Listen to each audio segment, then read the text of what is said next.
Hi, I am Tia Sosa, and in today's episode of Daily Tea, I will introduce you to one of the first flush senchas that I have selected from my favorite farmer in Nara. So the sencha that I have prepared here for you today is from a native cultivar in Nara. It's a cultivar that has been there for as long as those farmers know, and thus no real cultivar is actually known to this plant.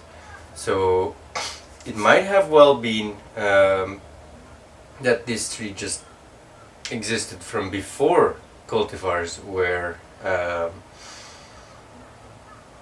discovered or invented, or it might also be so that they just don't know which cultivar it was because there was no actual attention paid to it. So the leaf itself, as you perhaps may be able to see, is very rough. Still some twigs are blended in. That is because at the farmers the final production is usually not done so very far as you would have with certain tea stores. Now this type of tea could actually be called aracha in Japanese, which means raw tea, which is the tea before everything is filtered out, the leaves are selected, and then blended with other types of teas to combine the flavors. But that is exactly what does not happen here. There is no blending going on, and what the benefit is of not blending is that you actually get the flavor of that specific cultivar, that specific bush, that specific tea farm, which also includes the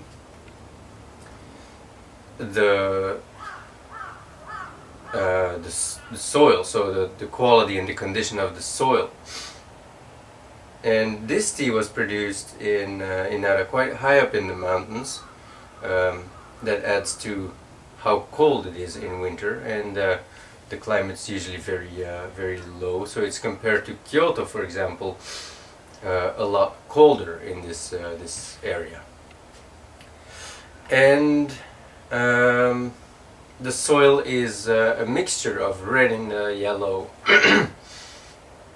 partially clay soil, and that makes it a very rich ground for the tea to grow on. And it usually in the past was a soil for forests, so it was a forest ground. So the tree bushes grow very well, and you can actually derive that from the aroma because it's very thick and very deep.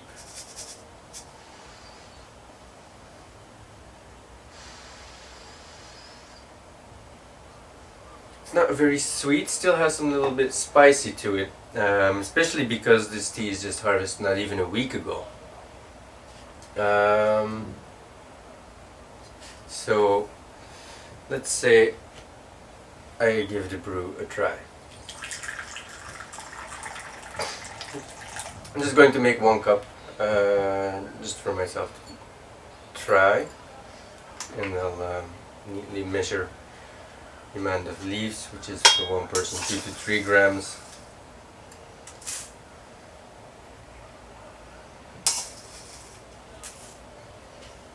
That should do it.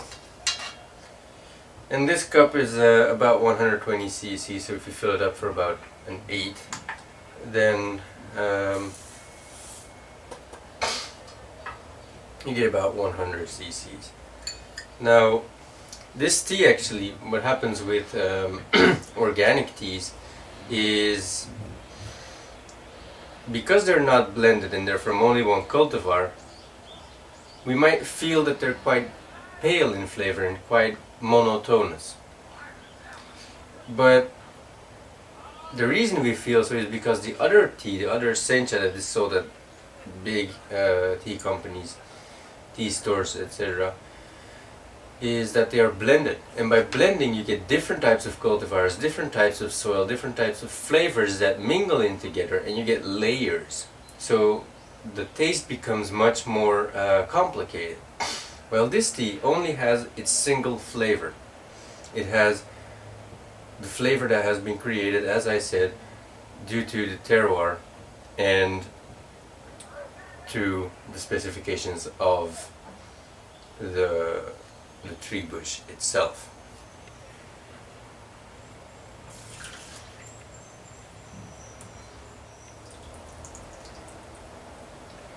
So our brew is ready.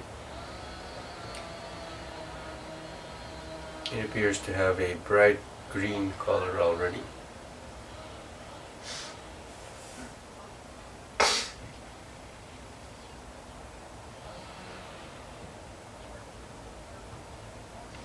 And it's a little bit yellowish in tint.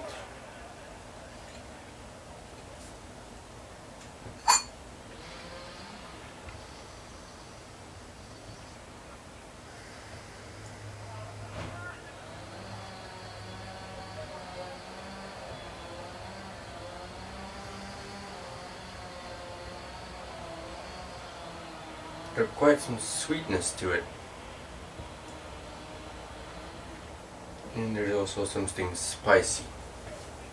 This is what the infused leaf looks like. It's a little bit far. You might not be able to see it very well.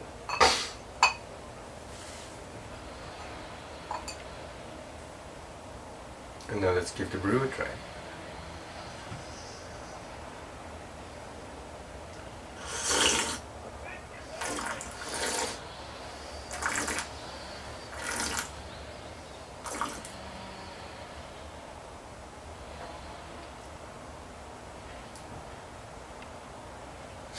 And it's very fresh.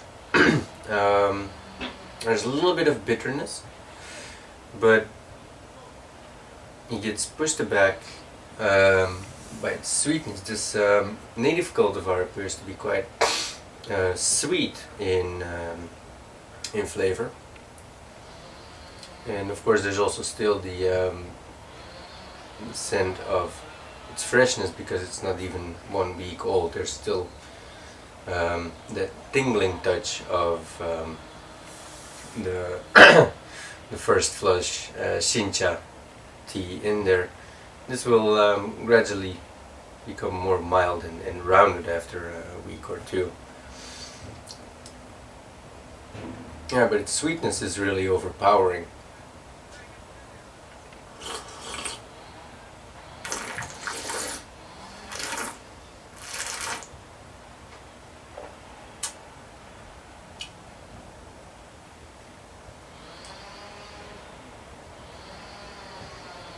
It's quite green, and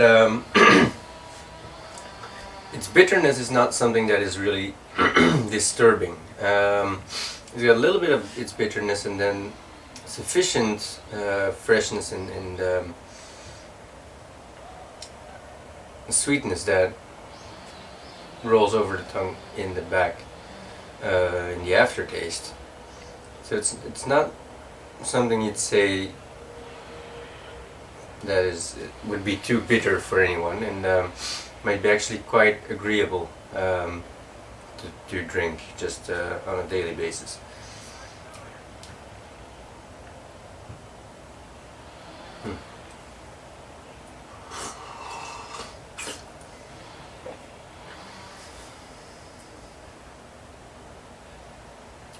I'd say this native cultivar usually is quite mild, and this one definitely is an example of that mildness.